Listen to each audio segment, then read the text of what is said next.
Hey guys, welcome back to the Kool-Aid Podcast. Welcome back to another video. On today's video, guys, we're going to be talking about Nico González, giving you guys an update in regards to the details of that deal to Manchester City, an update about how much Barcelona will be receiving from that deal. And then as well, we're going to be talking about Hansi Flick as he spoke ahead of Barcelona's match tomorrow against Valencia in the Copa del Rey. And we're also going to be looking at some words from Gerard Piqué as he hits out at Real Madrid. But guys, as always, before I get started on the video, make sure to follow me on all my social media platforms. Everything is posted down below in the description. Go over there and check me out. That way you guys can stay up to date with everything that I do on the channel. But guys, let's get started with the video.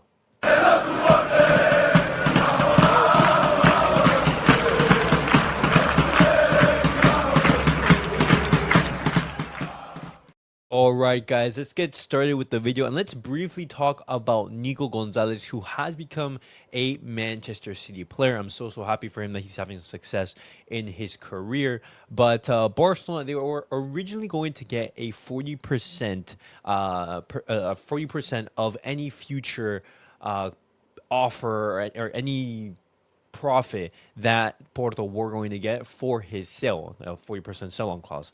But FC Porto, they paid Barcelona 3 million euros in advance to buy 20% of any future transfer profit in advance. And that means that Barcelona, we will only be receiving 20% of that 60 million euro release clause that Manchester City did activate. And that's a little bit disappointing because Barcelona, they will now be receiving roughly between 12 to 13 million euros rather than that 24 million euros. And it is a bit disappointing, obviously, because you would much rather have 24 million, come into Barcelona's accounts. But 12 million euros is 12 million euros, and obviously that little difference, it does make a difference in the books.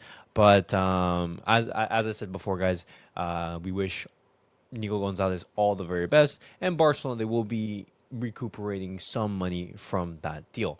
But now, guys, moving on, I want to be talking about Hansi Flick because he spoke in the press conference before the match against Valencia, and he started off by saying it's a different game. We're playing away. They'll try to put us under pressure, and the atmosphere will be very different. And that's in response to the media asking him, hey, do you expect a result like, for example, the most recent result against Valencia, which ended in a 7-1 victory for Barcelona? We have to keep in mind that was at home. Valencia, they're not going through the best period right now. They are, very low in the table.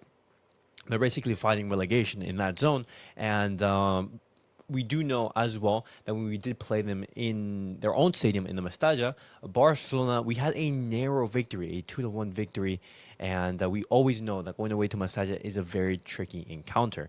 Hansi Flick, he talks about Olmo and Gavi, and he says Dani is an option for the second half. For Gavi, there is a protocol, and he is not an option for tomorrow.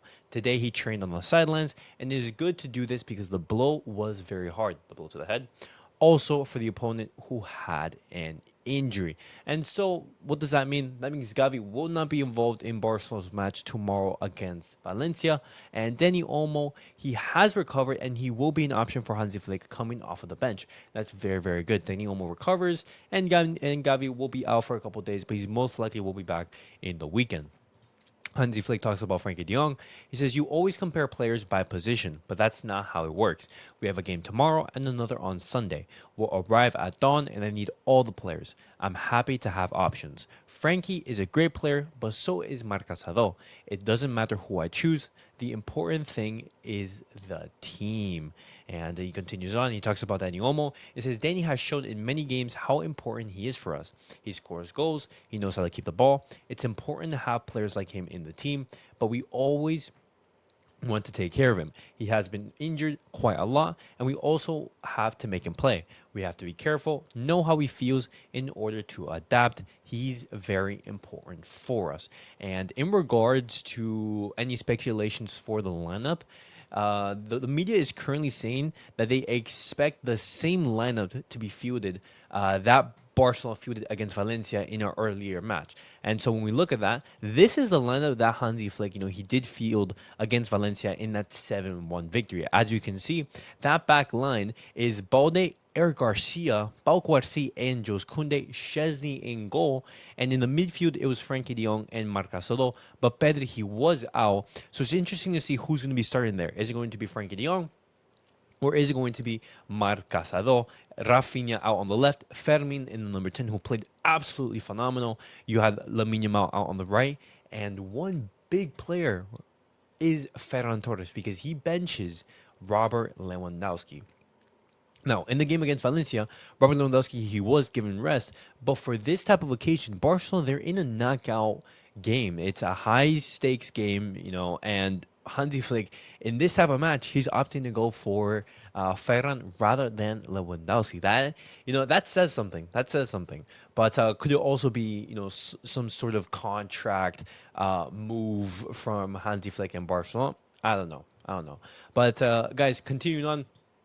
Hansi Flick, he now talked about Real Madrid because Real Madrid, they've been crying on social media. They've been saying statements, saying posts and everything, using Real Madrid TV to attack the referees after what was a controversial call against them in their 1-0 defeat to Espanyol. And it's absolutely embarrassing. If Barcelona, for example, were to come out every single time we had a referee mistake or I don't know, call go against us, Real Madrid would be absolutely having a field day. And Hansi Flick, he says, to be honest, I don't want to talk about it. They did it that way, and that's not our style. We don't make excuses. Every club has its own way. We're human and we make mistakes. Referees have a difficult job and we have to take care of it. It's not easy for them. I think I've said it all. When I arrived, I said I didn't want excuses or complaints. We have to win our games and we know we've dropped a few points. That's our fault. We have to see what we can do. On Sunday, we have another important game, but the first thing is to win in Valencia. And Hansi Flick, he doesn't really talk much about it. He would rather, move away from that conversation. But one person who did not, shy away from that Real Madrid conversation, that Real Madrid criticism, is Gerard Piqué, because he did talk about it, and he says, let's be clear. Real Madrid have been doing this for 120 years. When they lose, they talk about other things.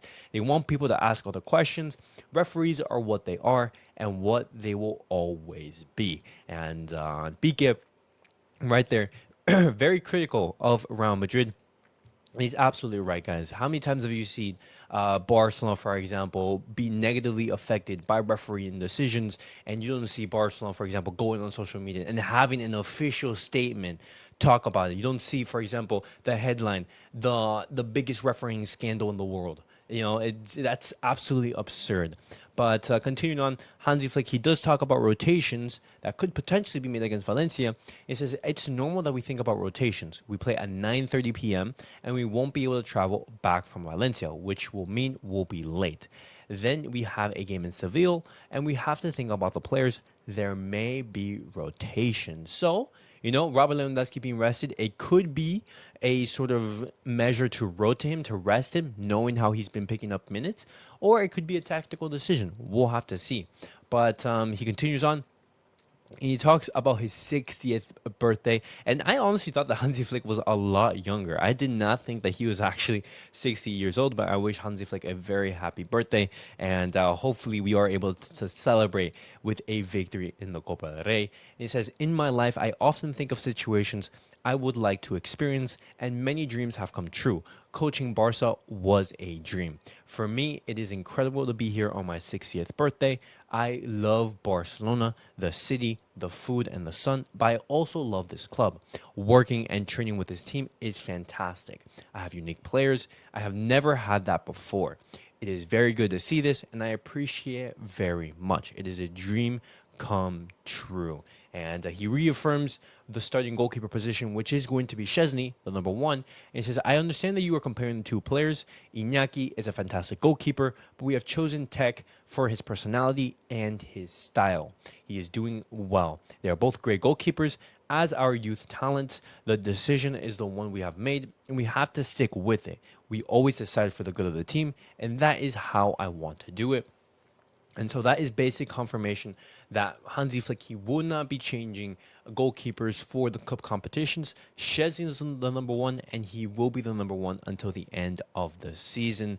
deciding to stick with the Polish goalkeeper.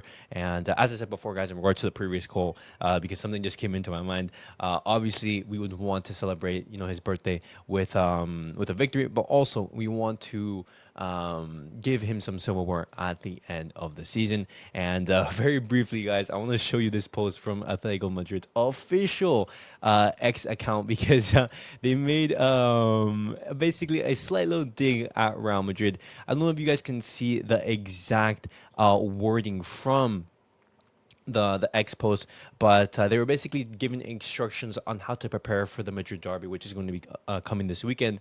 The first number says a good physical preparation. The second says massages before the game. The third means a tactical analysis of the game. And the fourth is use your official TV platform to pressure the referees. And that was a slight dig from Atletico Madrid towards Real Madrid because of their complaining about referees, which is absolutely absurd. How is it that your official TV channel is complaining about referees and trying to put pressure on them? That's absolutely insane. But guys, that was it for the video. Let me know everything. Let me know your guys' thoughts down below in the comments. What do you guys make of everything that I have discussed? What do you guys make of Barcelona receiving 12 million euros instead of 24 for Nico González? What do you guys make of those quotes from Hansi Flick, in which he has decided that Szczesny will be the #1 goalkeeper? He doesn't really discuss much about Real Madrid. He doesn't want to get involved, but Piqué, he does get involved. He says that's what Real Madrid have been doing forever. And lastly, what do you guys make of that slight dig from Atletico Madrid? But as always, guys, make sure to like, subscribe, and comment. And I'll see you guys all in the next video. Peace out, guys.